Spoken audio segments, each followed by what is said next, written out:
Hello everybody and welcome back. Thank you very much for joining me. My name is Deborah Hatswell and you're listening to BBR Investigations.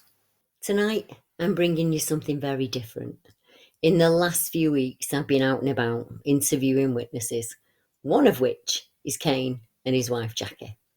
Caen's become a very good friend in a short space of time, and I went down to Macclesfield with my husband to meet him to record a formal interview about his experiences. As usual, we got an incredibly warm welcome from Caen and his beautiful wife Jackie. Jackie spoils Mark and puts on a huge spread. And we sat chatting between ourselves and the camera was running, and as natural conversations do, we wandered off topic, talking about some very personal experiences. What you'll hear next is that conversation, unedited and raw. I think this gives a really good idea of not only the work I do behind the scenes here at BBR, but also how our chats go when I go out to meet the witnesses. I know the witness needs to feel comfortable sharing their really personal experiences with me and also on camera with you guys. Caen, as always, assured me he was happy for me to share our conversations with you. Hello everybody, I'm back with Caen again today. As you can see, lots and lots of you have messaged me and asked me if I will bring him on to share some more of your experiences. So I'm back down at your house today. I had a lovely brew, something to eat. And we're going to talk about an incident in Cheshire. Yeah, 2011 incident. So just picking up from where we left off, I filmed the Stockport UFO that flew over Manchester, and then I got the Buxton UFO, and I was quite buzzed by all that at the time. And the 2011 incident happened when I was on my way home from work. Now, I'd been carrying a camcorder with me, as I mentioned last time, and that camcorder and my binoculars were always on the passenger seat in the car. And at the time it was a big car, so it was quite a good screen on the thing.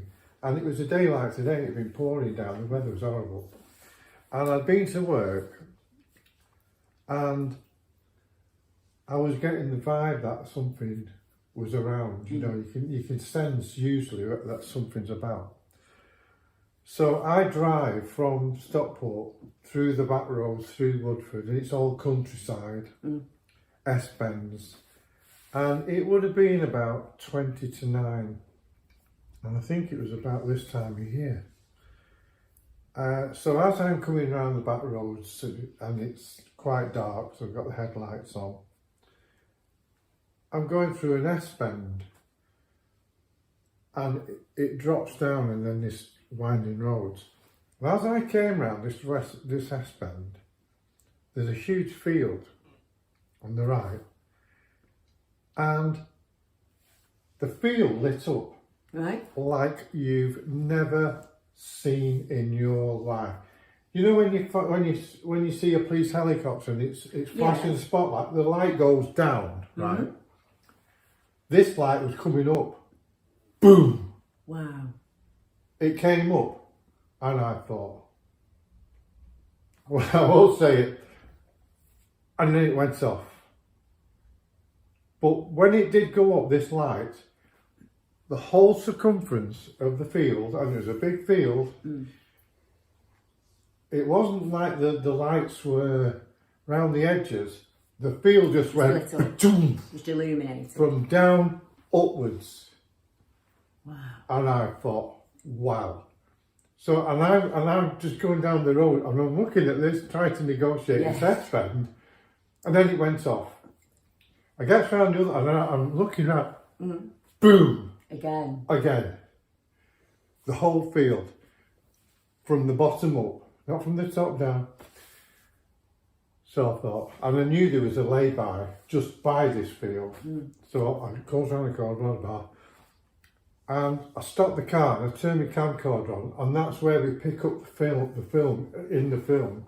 Right. In the film sequence, I'm zooming in and And somebody said in a comment, oh well, you know, it was a plane and you over focused on the thingy to make it look like it was a big orb and blah blah blah. I was trying to find out whether this was a plane's headlights or whether there was green and red lights flashing. I was trying to negotiate what it was. You're trying to debunk. Yeah, I'm trying to debunk it.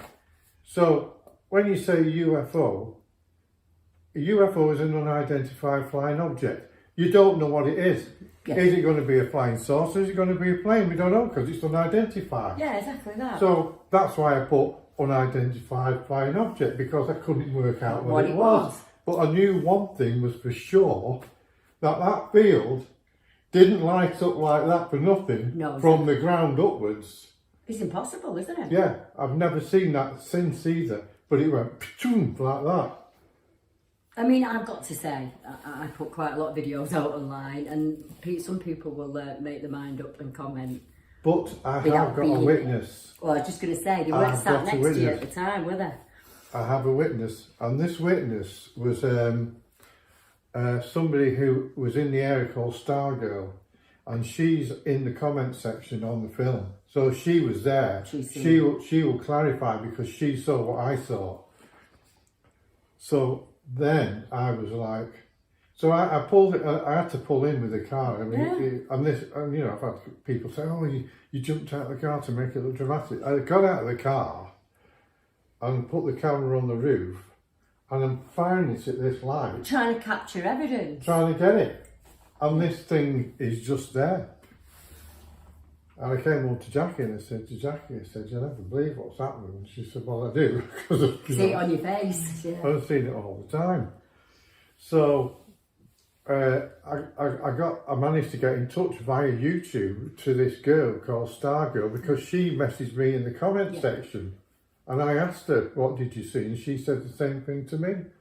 So that was proof that at least somebody else saw it. Yeah, I think we need, as witnesses, sometimes we need that validation, don't we? When somebody else can say, "Actually, I saw that as well," you know. Yeah. So that was the third actual film that I took on the Cheshire, and that's on the Cheshire YouTube channel, on the YouTube channel with the best UFO. What I'm going to do is I'm going to split a link now that's going to pop up on the screen so they can see it just there, and you can pop over to Caen's channel. Yeah. You've had an ongoing. Can you just show them your list? I said to Caen, can you just jot down any incidents that you've had that you can remember? So and we can work through them. And I do that with most witnesses, because you tend to find when they start to write them down, and you see them all on one piece of paper, and you think, "Oh man, I didn't realise." Got another page there. Yeah. And it's ongoing. That's it, and it definitely isn't going, because you've had an incident recently. Recently.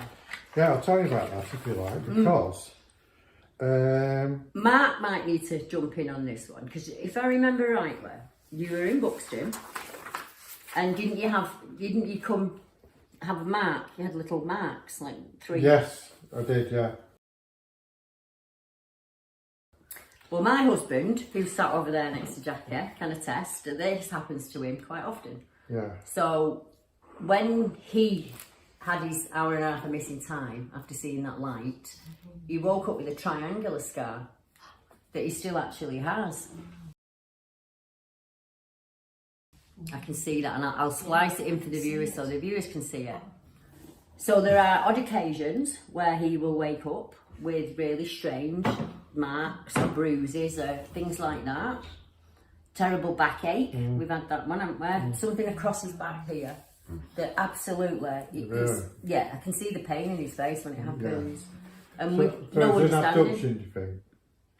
We've not gone that far, but Mark's not at a stage like you are where he's ready to talk about everything, because the missing time worries him, because he doesn't know whether I'm speaking for him, but you don't know whether you want to know what happened, or he's much rather it. See, I see them as friends. Yeah. I think it was just, he was 21, he was with his friends, and I think it was such a life-changing event that we didn't speak about it until you were in your 30s, did we? Me and my friends that witnessed it didn't speak about it. And it was just me interviewing his friends and things that brought the story forward for him. So he's not as comfortable speaking about it as you are, which is amazing because people like Caen are happy to speak on camera. It has taken me 36 years. Well, I wanted to reiterate that to people. I think some people think it's incredibly easy to sit here with me and just feel like it's not, is it? Years. It has been going on for 36 years for you, hasn't it? Yeah, it has. It's 36 years was the first time I saw one back in '87. And the strange thing, I was thinking back on our last chat about that very first incident, and I remember distinctly having a dream about a UFO. Now, funnily enough, I said yesterday to Jackie, I've had another dream about a UFO. Right. And this wasn't last night, it's the night before. And this UFO was the shape, do you know the shape of a pound coin? It's got flat edges. Yeah. Well, this thing was a beautiful looking thing, and it was that shape. It wasn't perfectly round. It was the shape of a pound coin, and it had some kind of it was like a light purpley black colour, and it had like these flashes on them, and it was following me in the car in the dream. And I had a similar dream to that in 1987, prior to going to Lyme Park. Right. So I'm wondering now, this dream I had 2 nights ago, is it going to be a precursor or another sighting of some description? Well, I think you know the answer to that already, I think so. Yeah, I think it is. I think lots of things come to you in your dreams. Yeah. And then... But you know, they do contact you. I mean... Yeah. You know, you've heard of the human hybrids, haven't you? Yeah. You know, you've got the human hybrids where the aliens will get into your mind and they can literally walk you around the house and you've got no way of stopping it. Yeah.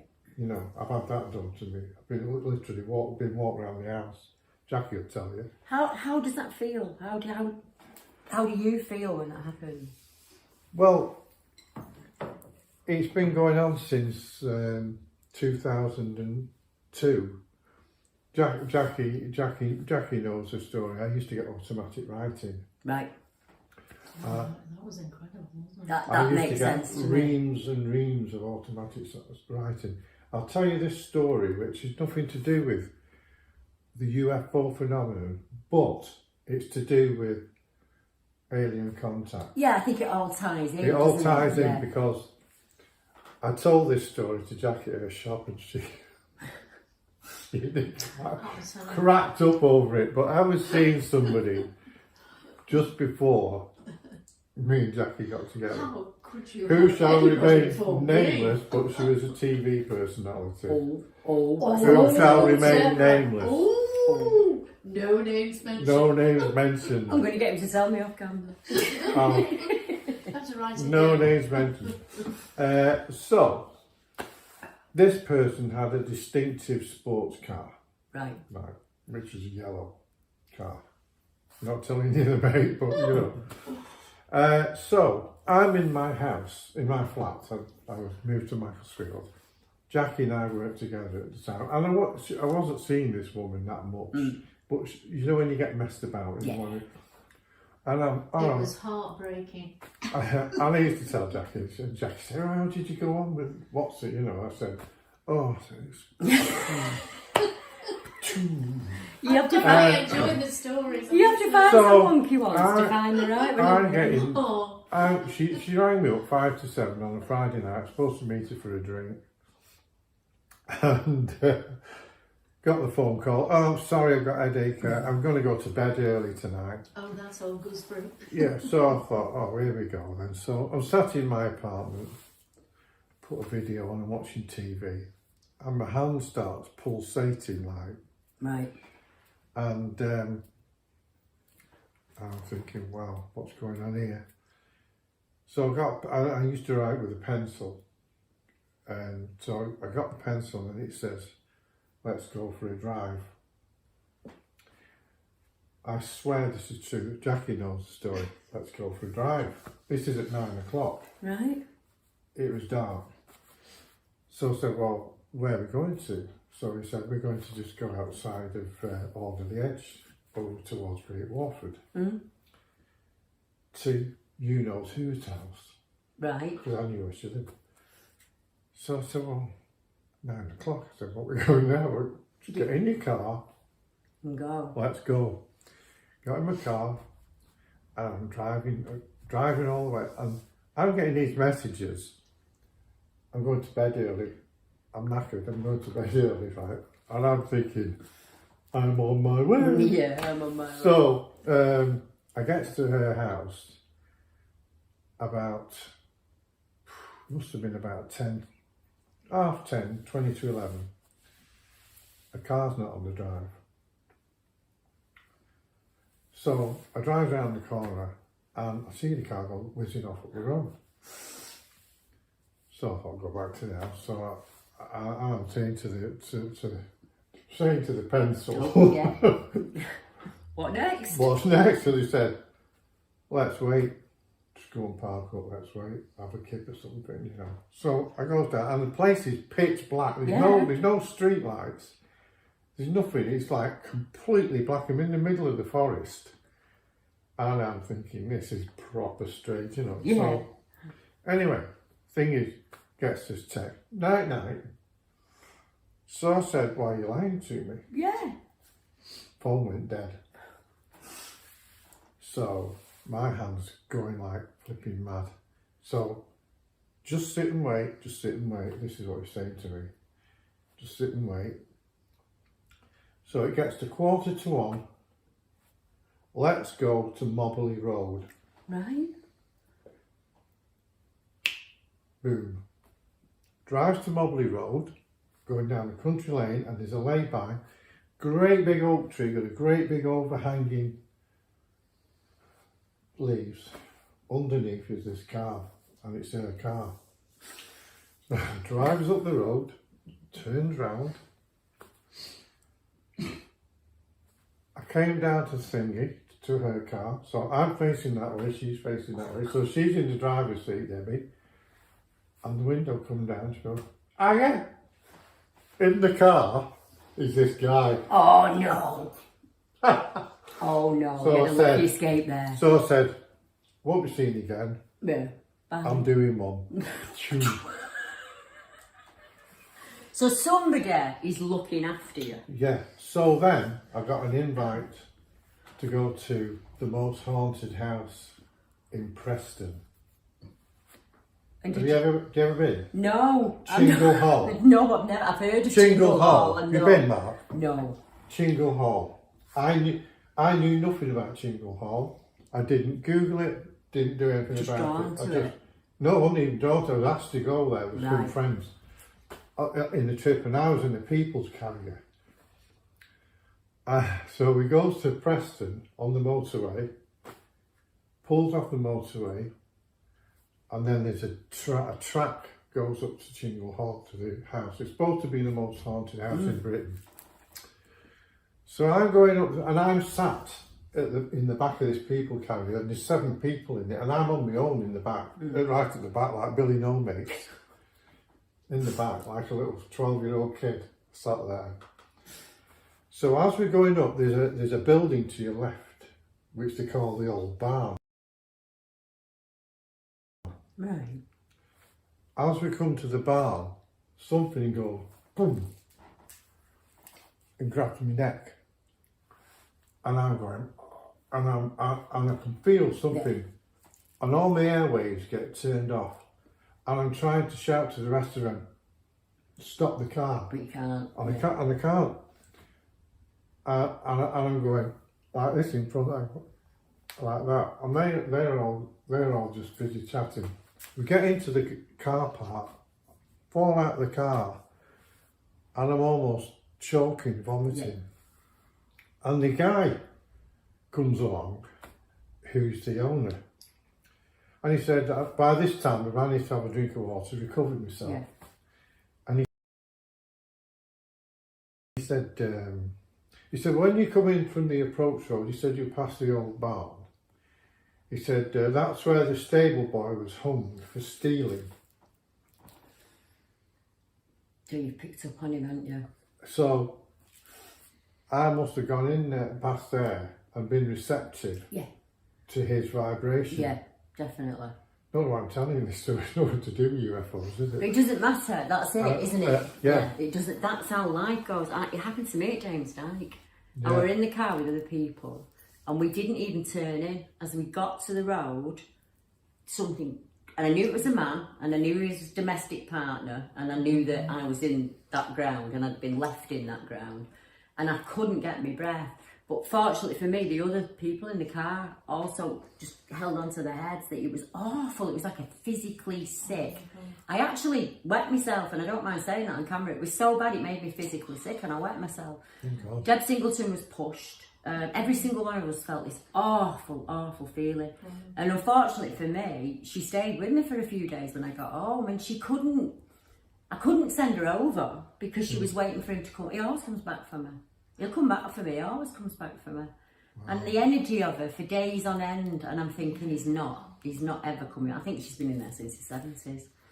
And I just thought, no, he's left you there, and you know, you need to move on. But it's awful, isn't it? Because you can't explain it to people. You can literally feel the thing on your chest. With some folk, they get it in their head, like the back of their head or something like that.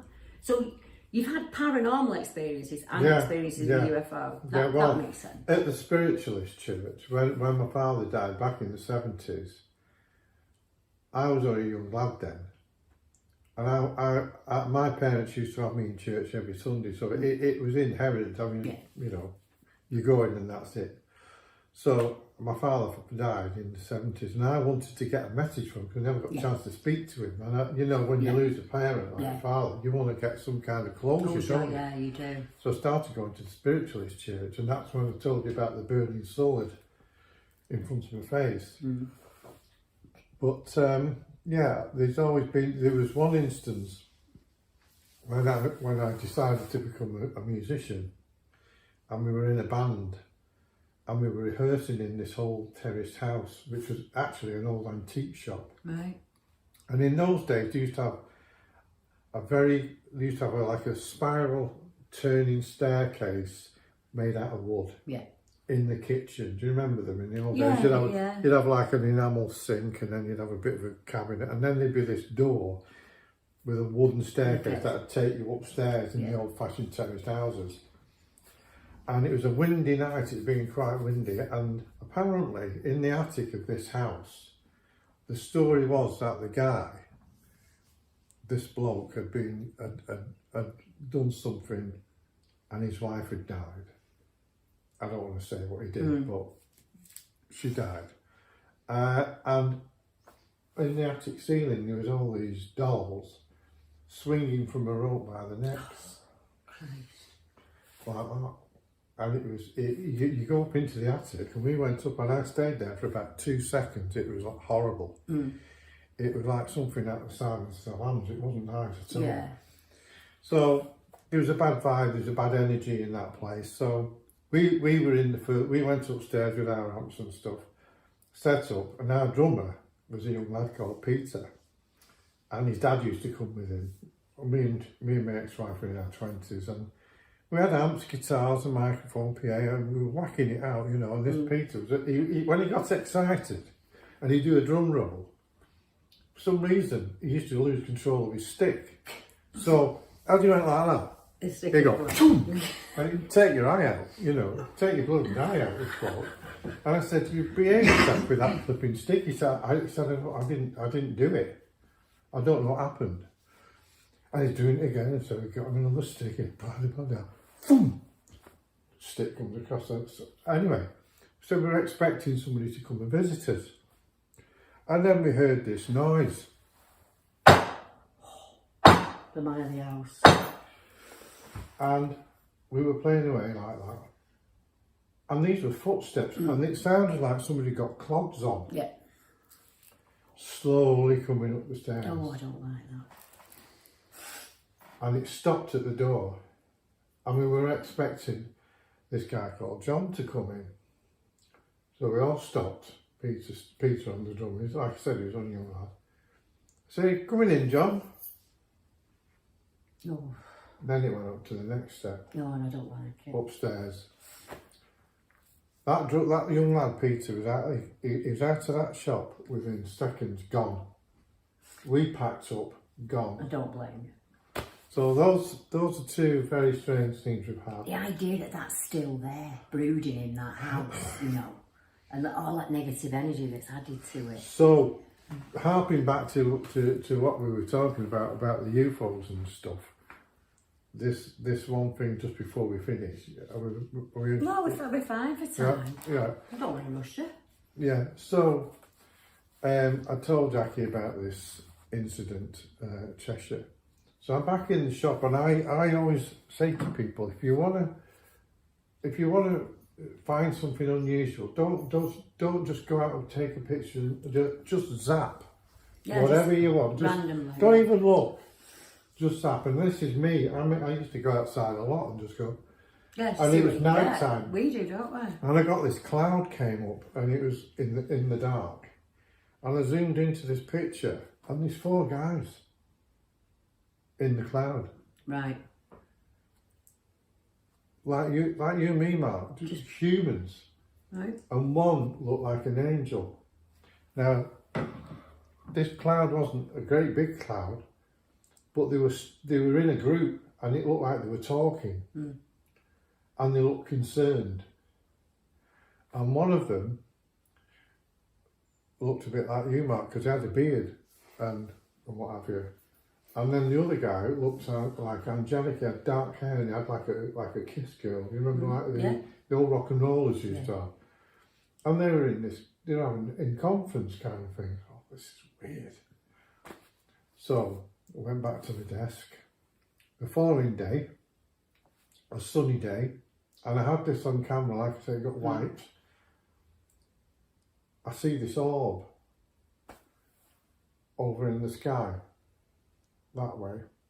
And the orb, I could perhaps draw this for you because it was weird.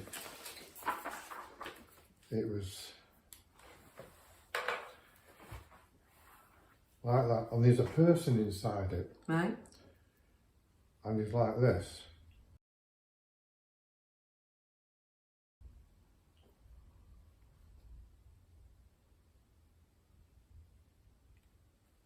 And then connected to that orb was like a strand going to another orb.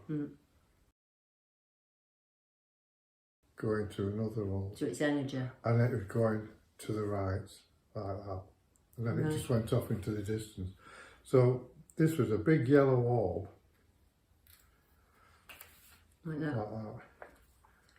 With a guy in it. Who's like this. And I thought to myself, that's really odd. Yeah. Very odd. So I then started to take more pictures. And one particular picture, there's a big tree right opposite the shop. And I took a picture of this tree, and it was in autumn. And embedded within all the twigs and the branches was another orb inside the tree. Or I don't know how they did it, I've no idea, but there was a woman in there. Really lovely looking woman. Sat with her legs a bit like this really, like that. And she had some gadget in her hand which looked like it was crystals. She had like a gown on, the design, black hair, and it was short, and it came around the back of her ears, and she had this headband on. And on the front of this headband was like a diamond-shaped emerald or crystal. Of some kind, yeah. Beautiful looking woman, and earrings. But the curious thing about, and she sat there with this thing in her hand like that. The weird thing about this picture was, which was, I'm sure it was deliberate for the camera, there's a guy At the back of it.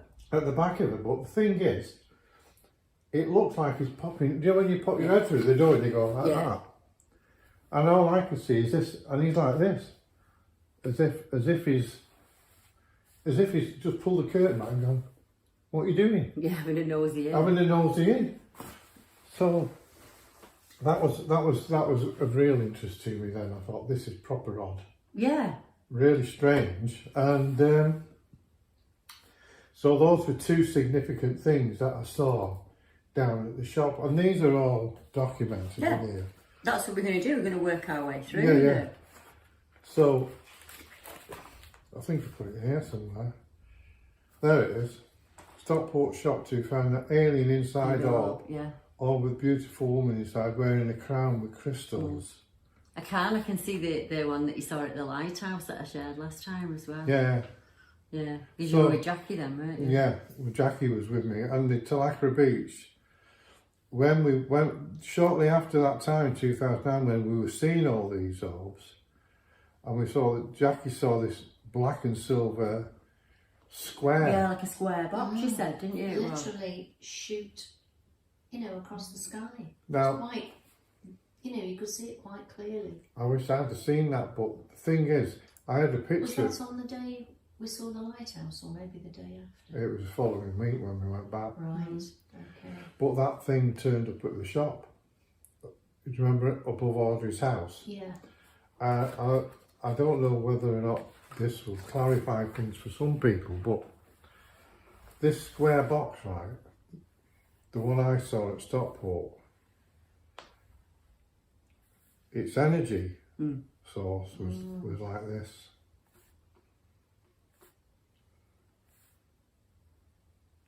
Right, put that up to the camera for me. Because somebody might recognise that, one of the listeners Because might. Yeah. that's what I saw Yeah, when we were. So you've seen them you've seen the same thing but separately? yeah, I saw it on my own. I photographed it and seen it twice. But like I say, I need to try and get my photos back from somewhere. Yeah, Because they've gone off your phone, haven't they? They've gone off my phone. That's not unusual. And what that thing used to do was, it used to fire something off that way, like that. And this would all be something like this going on a pendulum, yeah. Do you think energy? Yeah, and I think, and what it used to do, it used to fire this beam off, Right. and then travel down its own beam. Right. So So propulsion. if you can imagine this elastic band, Magnetic propulsion. Yeah. so it fires the beam off like that, right, and then it releases it from this end. Right. It goes like that. So it shoots it out there, that stops, that releases and goes out that way. Magnetic field propulsion. Yeah, it definitely is magnetic field propulsion. So I started to ask my little voicey friends, what's the story with the, how, and they said to me he said, you tell me how we amplify our magnetic field. That's what they asked me. They said, tell me how to magnify the magnetic field. And I have no clue. I know they use something called antimatter to propel these, but what they're basically doing is surfing the Earth's magnetic field, aren't they? Yeah. So you've got the magnetic field coming up from the planet, And they're using it. which is called the Schumann resonance, 7.63 I think, and they fire off their magnetic field down, the two meet, and then they're surfing. That makes perfect sense But for our research, doesn't it? But I got told that they got the UFO there. I got told that they surround themselves with an energy With a bit, yeah, energy beam. like that, and then they fire off a second one, a bigger one, like that, and then ride off On that. that. So So where the two energies meet. yeah, so that is the one. That makes sense to me. That's right. That's riding the waves of the Earth's atmosphere. That one is the protection. A shield. That's the shield. Yeah. That they're engulfed in that shield. That's why I said to you before, when I was filming them, I'm trying to get. We might have that film available soon. Yeah, They were morphing in and out. of that, yeah. So that's because that I imagine. It's cloak as well. Huh? Cloak as well. Yeah, kind of. Cloak. I don't yeah. think they cloak for him. I think for us, Yeah. they cloak, but Caen can see through the that. cloak. And I was going to say that you encourage him, don't you, Jackie? Well, yes. Well, yeah, Always. and that's why he's with you. That's why he's had I hope it's these. not the only reason No, why it's with no. me. I mean, No, you get what I mean, though, don't you? Is it Doesn't for matter your, if nothing is is it for your urgent, teas? Do you like your teas? It's, She makes a nice sandwich. there's a way that the universe puts you with the right person. Yeah. So he's got all these questions, and he's been given throughout his life a number of hints. And you're the person that he can open up to and say, Well, I'm true. going to run with this. I need Yeah. to know the answer to this. And you will get it. We never set out to.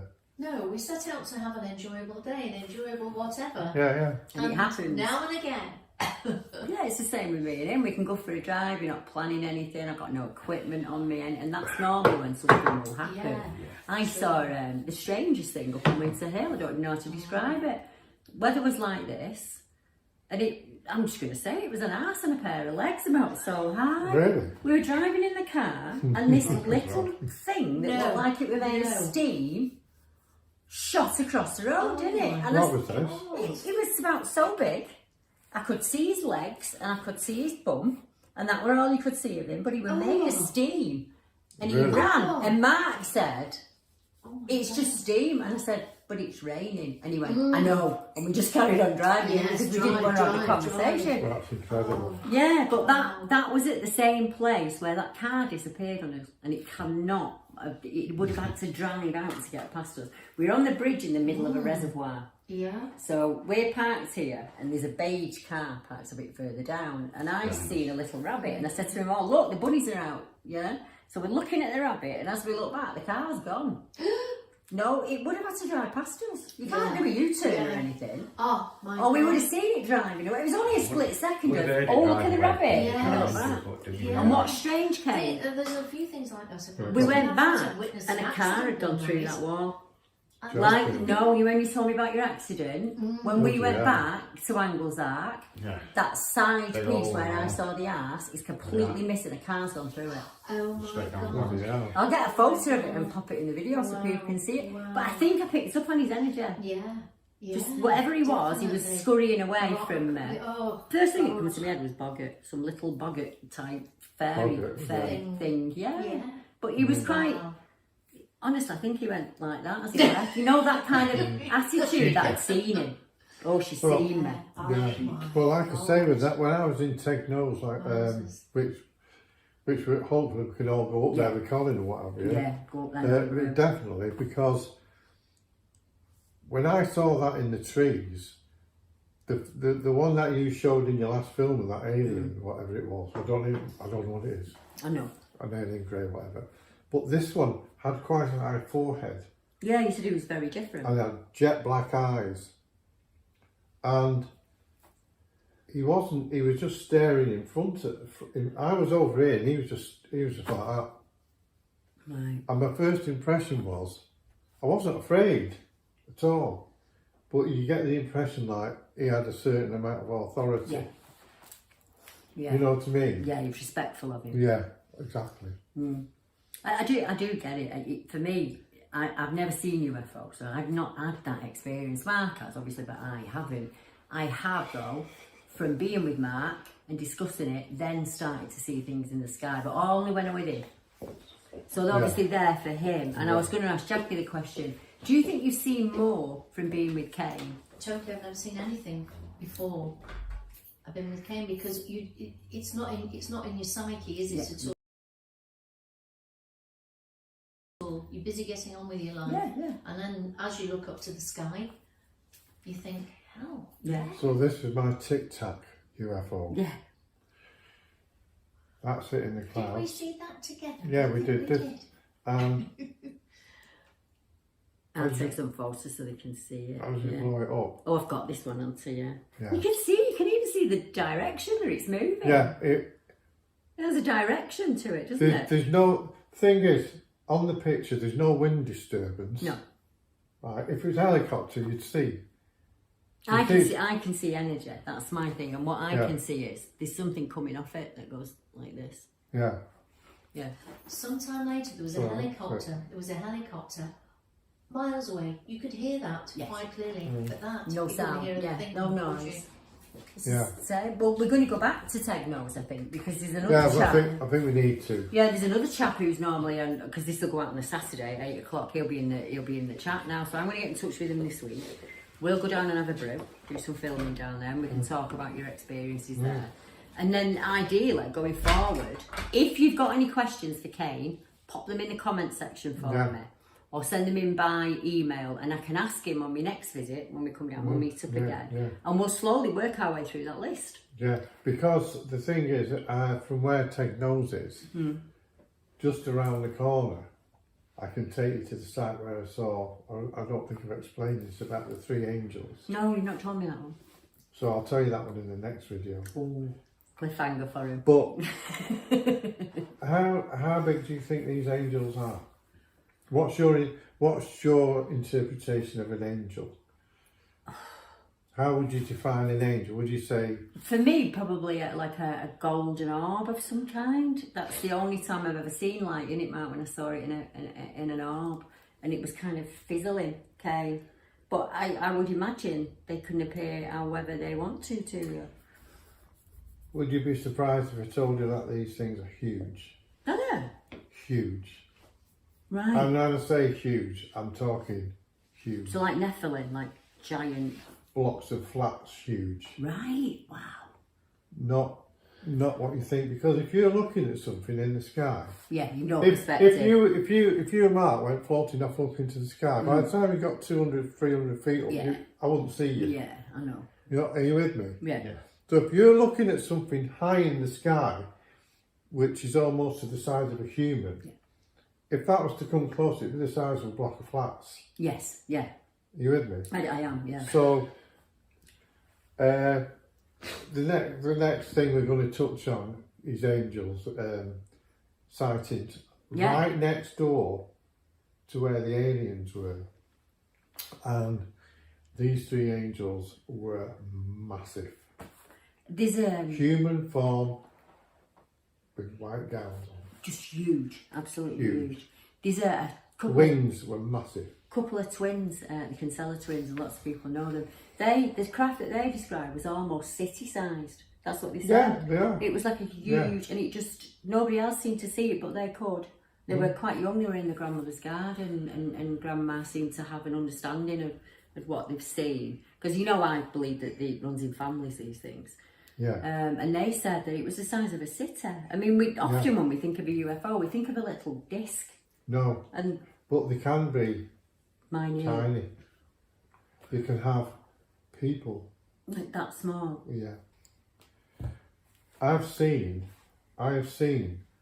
in front of me, when I've been sat up in bed in the middle of the night, I've seen a light come into the room and all this white noise, and it'll form I've seen some kind of technical looking gadget Right. made out of light. For you. Yeah. And then gone.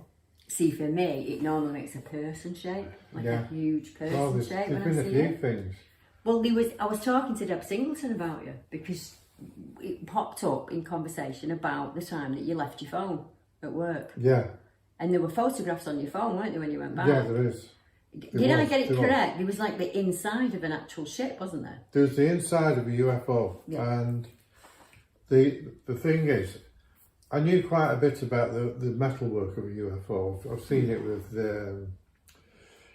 what's the guy? The guy who worked for IBM, did the Billy Meyer case.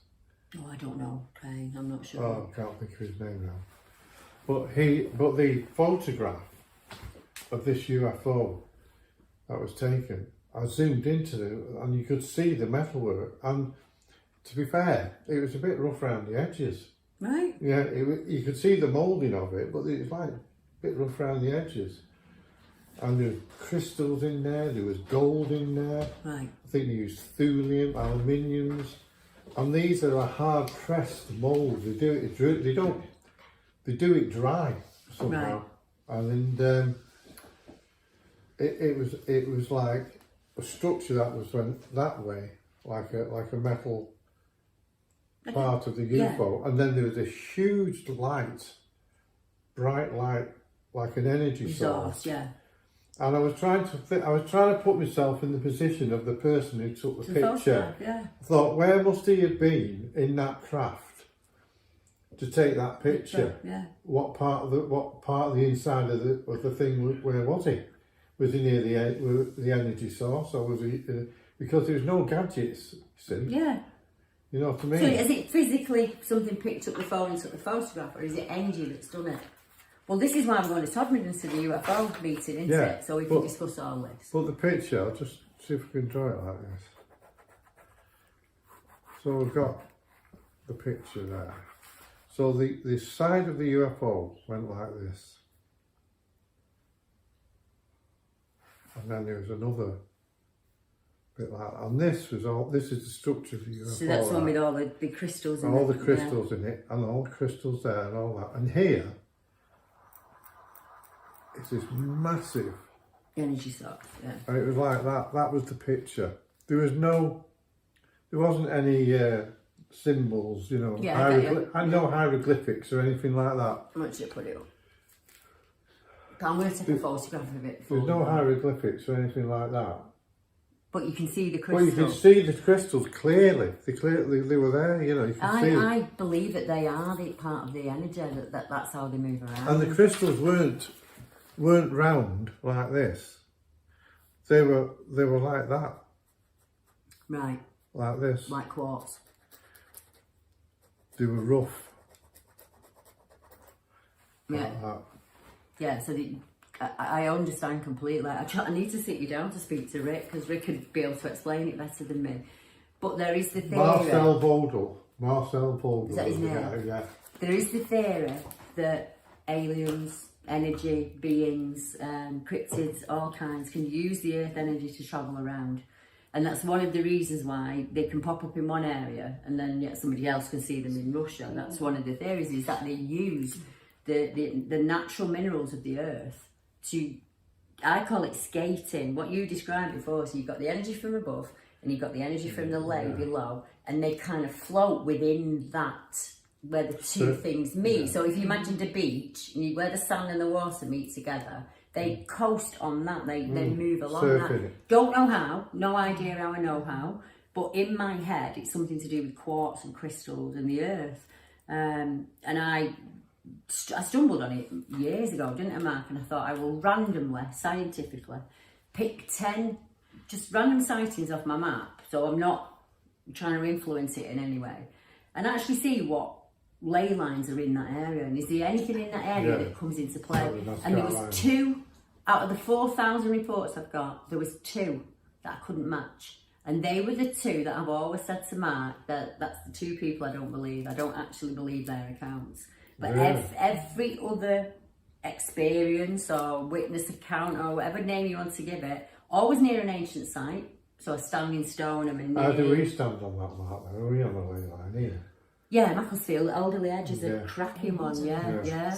Alderley Edge is one of the very first places I studied when I studied hominids, because I wanted to know if Bigfoot, cryptids, are flesh and blood, how do they feed? So you go back to how early man did it. And we didn't settle and farm, we moved. We were continuously on the edge. And Alderley Edge is one of the oldest known foraging routes for humans. Wow. It's also one of the places where the Bronze Age was massive because of the deposits that are there. And if you tie into that we're looking at geology, Alderley Edge is an ideal place for people to be seeing things. Yeah? We're off to Alderley Edge, Jackie. Yeah, you guys are off to Alderley Edge. Yeah. I'm going to go to Chingle, and we'll see you next week when we're back. Perfect. Good night, everyone. Good night, folks. Hope you enjoyed it.